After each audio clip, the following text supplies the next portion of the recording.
On January 31st, 1943, Paulus surrendered along with the main group of German forces fighting in Stalingrad. Pictures of the first interrogations of Marshal Paulus shortly after his capture at Stalingrad are well known and famous. But few people know what was actually said during these meetings. When he met his victors later this day at the Soviet Dawn Front HQ, the interrogation was kept secret. Yet one cameraman was exceptionally allowed as a close friend of General Rokossovsky. He took a few photos of the meeting, but he also wrote down what was being said. This is their first translation into English language. The cameraman became the most famous documentary director in the Soviet Union. His name was Roman Karmen. Roman Kamen, the last days at Stalingrad and the first interrogation of a field marshal. A video by Stalingrad Battle Data.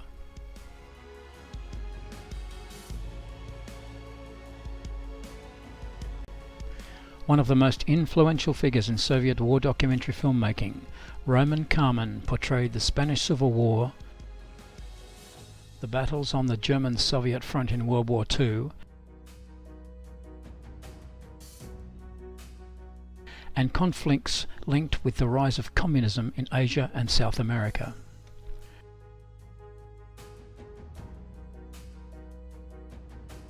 Frames from his footage were included in a number of documentaries which became famous both in the USSR and abroad, such as the signing of the final surrender of Germany. But most important for us here, he also captured the very first images of Field Marshal Paulus surrendering at Stalingrad.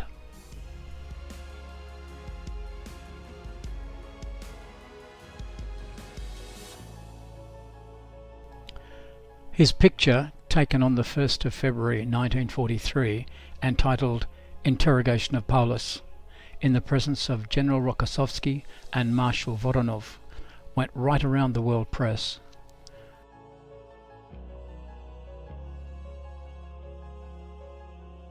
Karmen had not slept for 3 days, as he had so much work capturing the historical events of the last days of the fighting in Stalingrad and the first interrogation of a field marshal.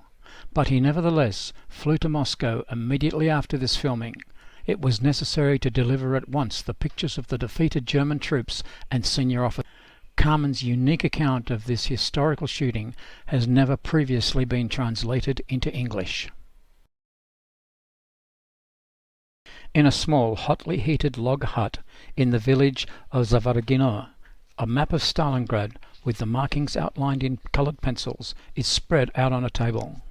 Around the table are standing people whom I met in the midst of fierce fighting on the outskirts of Moscow. A year has passed since then, but it was like yesterday. There was just slightly more silver frost on the temples of Konstantin Rokossovsky. As usual, the seal of extreme fatigue on the face of the Chief of Staff, Mikhail Malinin, and funny sparkles in the eyes of Artillery Commander Vasily Kasakov. These three went through the whole war as a band of brothers. Where is Paulus' headquarters? Controversial information obtained from prisoners leads to a square in the city centre. Further details unknown.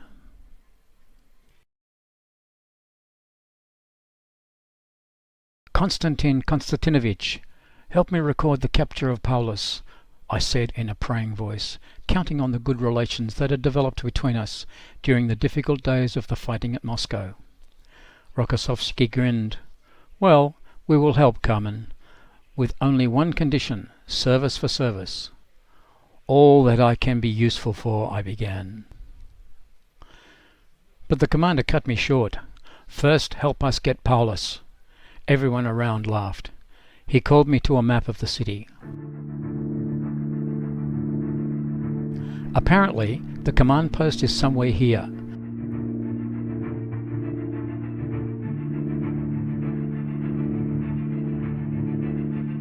Go to Chistiakov's army, and if we can clarify anything further, we'll try to inform you.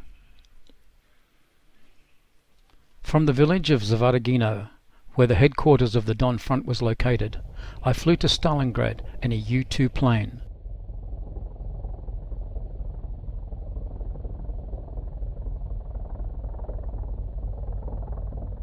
The Volga steppes, fields of the Great Battle of Stalingrad, spread under its wings.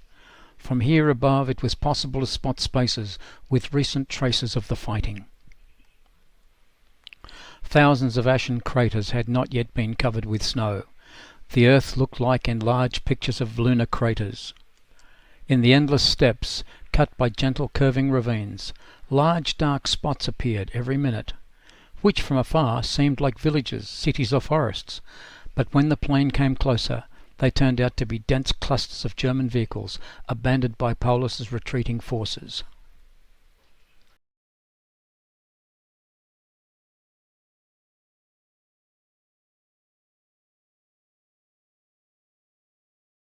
The pilot circled over 2 German airfields that we encountered along the way. Hundreds of aircraft of all types, some burned out, some crashed, and others perfectly operational on the airfields, but not a single soul. The chirping of our U-2 circling at low level was the only sound that violated the ominous silence of a dead airfield, dotted with swastikas and black crosses, the relics of Göring's invincible aviation. During these minutes the summer days of 1941 came to mind, the golden fields of Belarus, hundreds of black crosses in the blue sky, diving, roaring, rushing triumphantly over our heads, sometimes so low that you could see the face of a German ace in the glass cockpit. Drunk with their previous successes, they already saw themselves in Moscow, and now, here is their tragic hangover on the bank of the Volga. The wheels of the plane gently touched the snowfield near the crumbling buildings of the Voroponova station. Today at dawn the Germans were driven out of here, retreating east to the outskirts of Stalingrad. The battle had already spread to the central areas of the city. The earth shudders from the cannonade of thousands of guns. The pocket is shrinking down with every hour. On this side of the encirclement, the city is filled with crowds of German soldiers who have just surrendered. They are bewildered, asking our fighters, where to go now? The soldiers wave them away. They have only one thought, to move on. And the Germans who surrendered are being assembled into columns, wandering somewhere to assembly points, accompanied by several guards. Their appearance is terrible, wrapped in blankets, handkerchiefs and some rags, hungry, losing not only their military but also their human appearance. A group of Germans is standing near our firing guns. They look with curiosity at the work of Soviet artillerymen, who send shell after shell over there on the enemy. The gunners carry on with their job, ignoring these unusual spectators. The Katyusha rocket launchers also attract crowds of German soldiers. Trembling, they observe each volley like a fiery tornado. In their eyes there's a fear mixed with joy. They are spectators now, and no longer targets.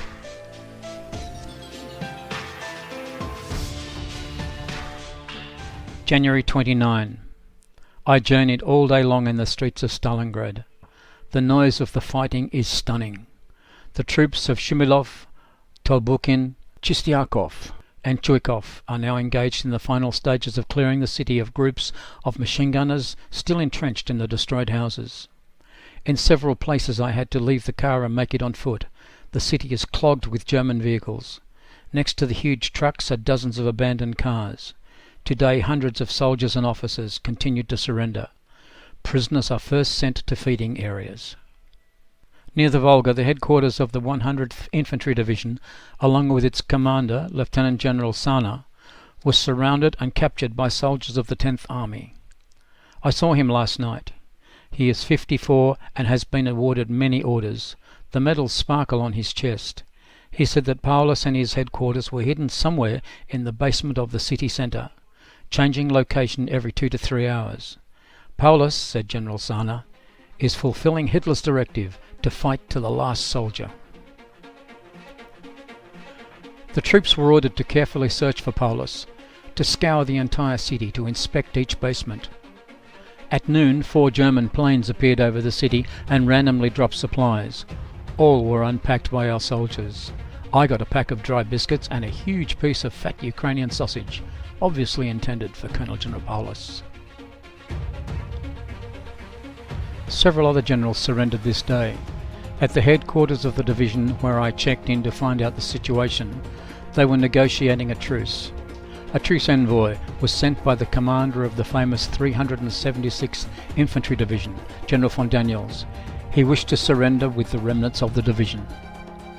We climb onto a hill where a deep ravine could be seen, the Zaritsa riverbed. A sinuous black ribbon descends into the ravine from the opposite high bank, a column of German prisoners. As they come closer, we can see the lonely figure of a man walking in front of them, a dog circling around him. Behind went a group of men, followed by a long black ribbon.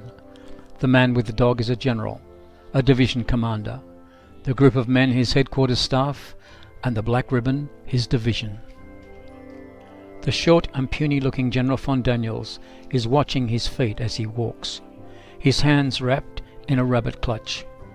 He had led his troops with fire and sword through the Ukraine and the Don villages. Now he leads them for the last time in the Second World War, into the frozen channel of the Zaritsa River. The grenadiers of the 376th Division were first defeated last winter near Moscow. They marched on the Russian capital foreseeing the end of the war, yet for them the war ended here in Stalingrad. At the bottom of the ravine we meet them. The general's freckled face is pale and emaciated. His eyes without brows are questioningly fixed on Major Sorokin, the representative of our headquarters. In the general's eyes an expression of pain and shame. He stands alert, barely moving his thin, bloodless lips. I listen. The general, it turns out, is worried about his personal items. He left 2 suitcases in the staff dugout. His eyes express genuine alarm, not for the honour of the defeated division, but for 2 suitcases of some junk. His staff officers lower their large backpacks on the snow. The mighty dog, a German shepherd, walks around the feet of its owner general several times and slowly lays down on the snow near the boots of a Soviet officer. The general was put in a jeep and taken to the army headquarters. May I ask, said the general, addressing the chief of staff, which military unit captured me and my soldiers? During this period, when we were surrounded, our intelligence was almost inactive, and I did not have the opportunity to know my opponent. Oh, certainly, General, the Chief of Staff replied politely. You were captured by the army commanded by General Tobulkin. Then followed a detailed account of the army's achievements during the war until it came to Stalingrad. The general listened silently, dropping his eyes, propping his grey head with his fists. He warmed up a little and even unfastened 2 buttons on his uniform with medals. Von Daniels was eventually invited to General Tobulkin's headquarters. Standing upright, he thanked the Soviet general for the polite, chivalrous attitude of the Soviet officers towards him and his men. He said, I surrendered because I considered further bloodshed pointless. The situation of our troops is hopeless. We underestimated the power of the Red Army and paid for it with a cruel defeat. On January 30, however, the rest of the Sixth Army continued the senseless bloodshed, keeping a foothold in small sections of the city. Soviet aircraft ceased bombing the Germans. This had become dangerous for our own troops. Today, squadrons of aircraft leaving Stalingrad flew as in parade. The last group of 35 bombers passed low over the city centre, lining up in the formation of a 5-pointed star. Pilots thus saluted the heroic city.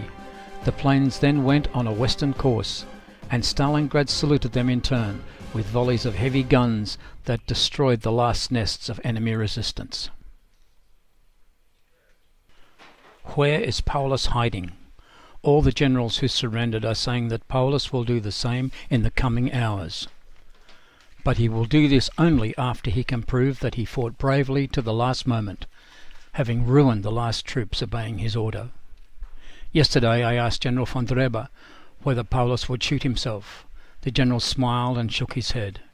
"He will not do that," he said. At dawn on February the 1st, Soviet soldiers discovered a resistance hub around the central department store. From this half the Germans fired like hell. The unit commander ordered this area surrounded. Soldiers prepared for the decisive assault. Several tanks were brought to the scene and opened fire. A white flag soon appeared. The Germans surrendered. The order was given to cease fire, and soon a truce envoy stepped out of the department store's basement.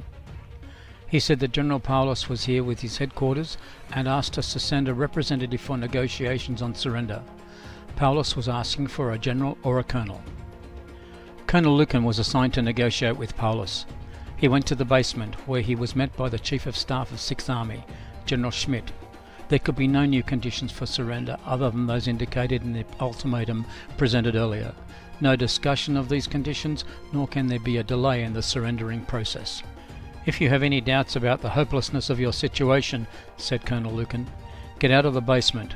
You are surrounded by a large number of well-equipped troops. Around your headquarters are tanks and artillery. I suggest giving up immediately." A few minutes later Paulus came to the colonel and declared that he was transferring himself and his headquarters to the hands of the Soviet command. Soon after, Paulus stepped out of the basement, escorted by staff officers. The personal luggage of the Field Marshal and his closest officers were loaded onto a lorry.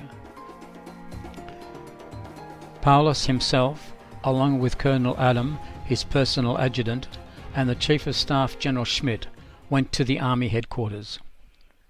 There was no cameraman in the department store area, and how could one be there, since there were still many centres of resistance in Stalingrad, even at this time?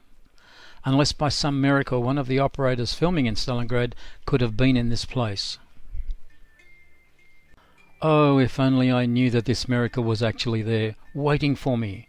If only I knew that at the headquarters of the 10th Army there was a message for me from Rokossovsky, faithful to his promise, and notifying me about the capture of Paulus. Instead, unaware of the commander's gift awaiting me, I was filming the streets of Stalingrad. With incredible excitement and enthusiasm, I filmed how our soldiers uprooted the last resisting Germans from the basements, how they went out raising their hands, waving a white towel on a stick or any white rag they had. Fighting at the central station began at dawn on February the 1st. Several wagons blazed along the tracks. Bursts of German machine gun fire came down, sparkling from a high water tower. Our soldiers rolled in a 45mm gun for direct fire. Aiming through the barrel, they began to drive shells methodically into each window of the building. Cameraman Boris Shear and I shot this fight. We filmed enthusiastic about the opportunity to show in one frame both the gunshots and the explosions of the shells. Suddenly, the incredible happened. Silence fell. Yes, we did not notice how it subsided, and then the frantic thunder of the guns completely ceased. The silence was implausible. We didn't immediately realize. Silence. The thunder of continuous gunfire raging in the air suddenly gave way to the silence of a sunny, frosty winter's day. The quiet crackle of a fire, the creak of a sled runner, and someone's soft voice began to be heard. Was the Battle of Stalingrad over? From somewhere in the distance still came the rumble of artillery fire. In the northern part of the city, where there was a second pocket of encirclement, the battle apparently continued. Sitting on bricks and shell crates, soldiers rolled cigarettes and talked among themselves about things from long ago, about fighting, assaults, about a fallen friend, about upcoming battles. They spoke almost without looking at the dense crowd of German soldiers wandering past the ruins. The thought flashed through my mind like lightning. If the Battle of Stalingrad is over, what about Paulus? Surely he surrendered, and perhaps one of the operators is already shooting this historic event. Quick, to 10th Army headquarters. There I eventually got the telephone message from Rokossovsky to go at once to the headquarters of General Shumilov's 64th Army. To my question about what was happening, the duty officer gritted his teeth. It seems that Paulus is surrendering there. These days in Stalingrad, all military units dreamed of capturing Paulus. Therefore the colonel who handed over the telephone message to us was so upset. His army had been outrun. In a minute we were already racing through the ruined city, guided by the map.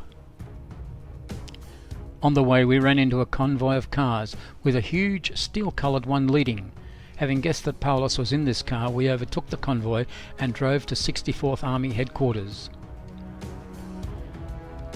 Near the house there was already a group of officers waiting for the captives. When the convoy of cars appeared, our cameras were standing ready. A tall, thin man got out of the car in a long German overcoat and a crumpled cap. With a tired, confused look, he looked around. The bright sun was shining. He squinted, shifting from foot to foot. Then, slowly treading the large felt boots in the crisp snow, the man went to the porch, climbed the steps, carefully watched by the guard, and then, along with several Soviet officers, he entered the house. This was the commander of 6th German Army, Friedrich Paulus. I excitedly filmed him walking. He looked completely exhausted. The shots that followed were taken in the spacious room of the army headquarters.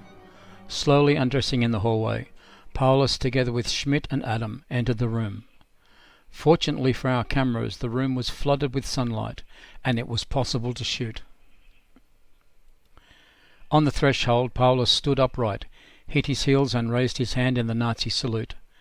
Squinting from the sun that hit him in the face, he stepped into the middle of the room, followed by his companions.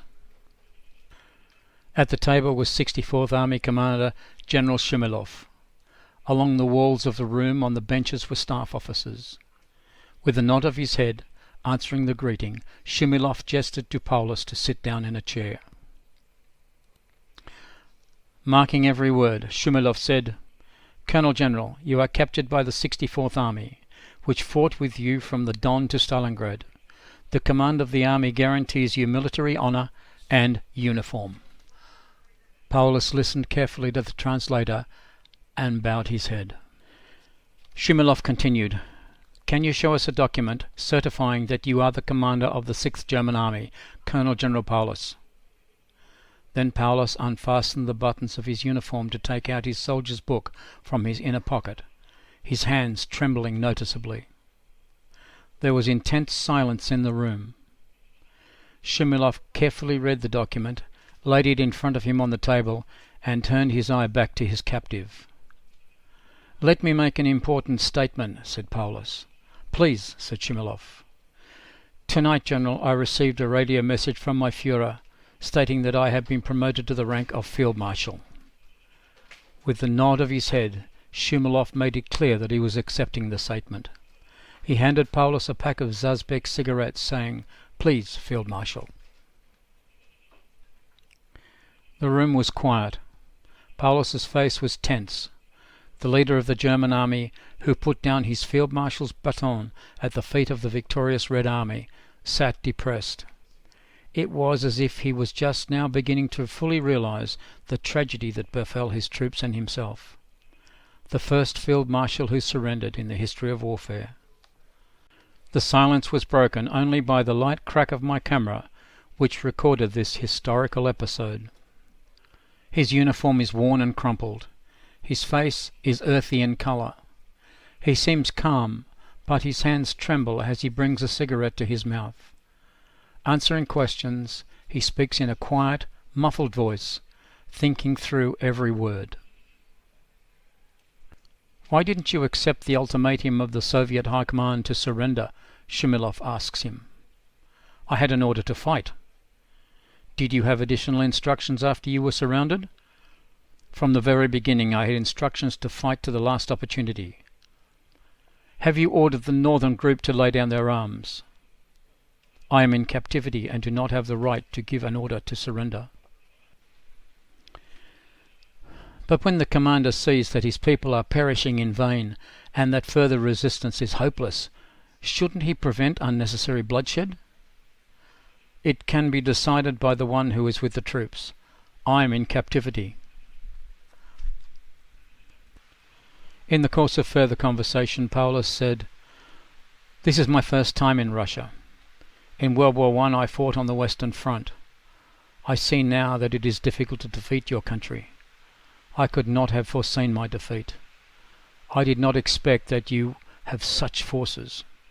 In military operations there is fortune and there is misfortune. I suffered misfortune, which, alas, I could not prevent. You captured me. I am your captive."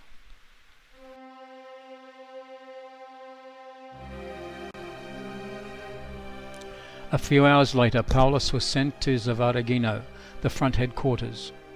He was taken there in his own car. In the next car sat General Schmidt and Colonel Adam. The Willys, in which I was travelling, was the third in the convoy. It was a 30-kilometre journey along the Volga steppes. The temperature was about -30 degrees. There were whirlwinds of snow. From time to time we overtook columns of many thousands of prisoners, stretching for kilometres. In narrow places they had to make way for us to pass. The noise of thousands of feet walking on the frosty snow, like the hum of a giant waterfall, stood over the Volga steppes. In the bright beam of headlights, as on a screen, floated sad images of soldiers wrapped in blankets and rags. I involuntarily looked at them through the eyes of the captured Field Marshal, who was witnessing on this frosty night the last tragic parade of his defeated troops. Late at night, the convoy arrived in Zavaragino. I knocked on the door of the log house of the representative of the General Headquarters, Chief Marshal of Artillery, Voronov. I became friends with Nikolay Nikolayevich Voronov in Spain, where he bore the code name Voltaire. He was an advisor to the Republican Army on artillery. We spent many days and nights in besieged Madrid. We met again at Yaram, in Guadalajara, in Brunet.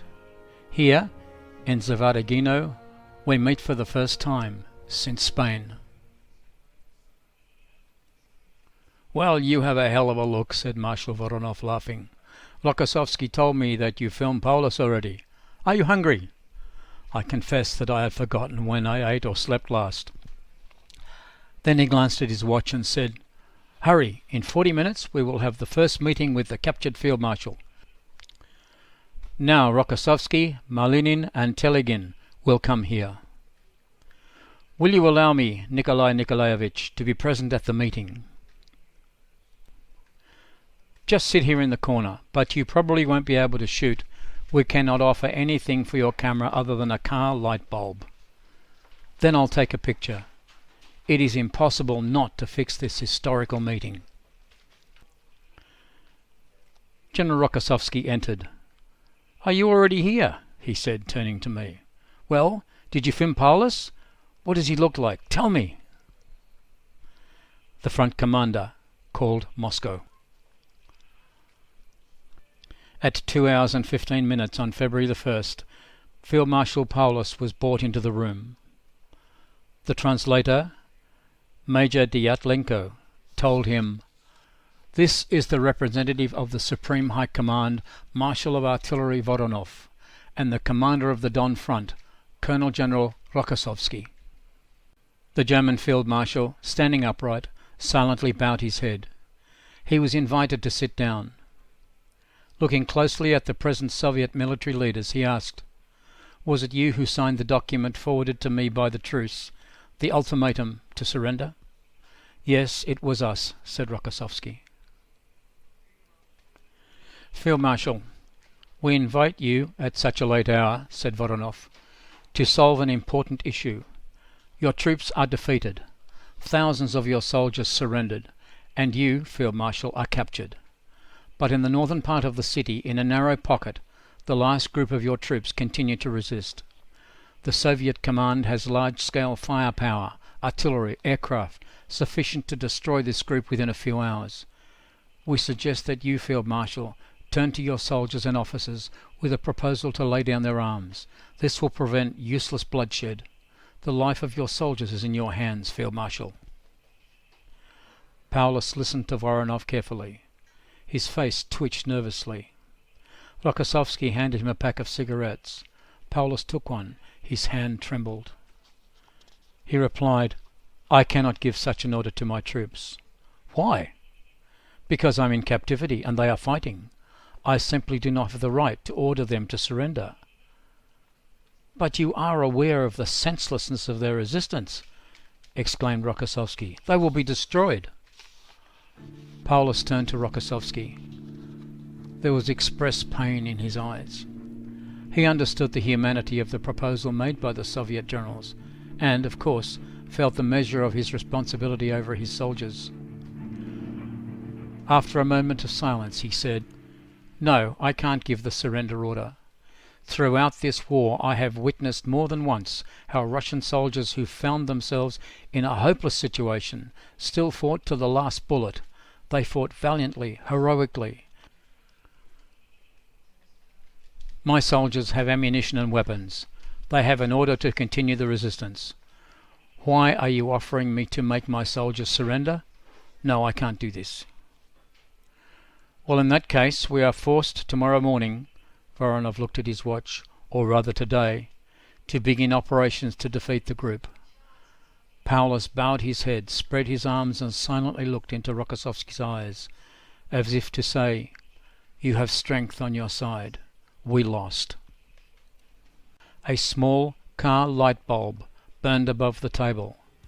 Sitting in a corner, I wrote down in a notebook every word of this historical dialogue. I was the only journalist present there. I clicked the camera several times. The picture of the interrogation of Paulus soon went around the entire world press. Voronov asked Paulus if he had any complaints against the Soviet command regarding the conditions in which he was located. Paulus shook his head vigorously. "Oh no, the attitude of the Soviet officers and soldiers toward us was most honourable. Do you, Field Marshal, have any kind of request to us?" "One request. I ask that German doctors stay with their wounded." "We have already done this," Voronov added. "Such an order has been given." "Thank you," said Paulus. When he went out, Malinin slapped his hand on the table. "What can you say? He behaved like a real soldier." Whether Paulus was a real soldier or not, history will judge him, like he said himself. The next day after this meeting, the Battle of Stalingrad was over.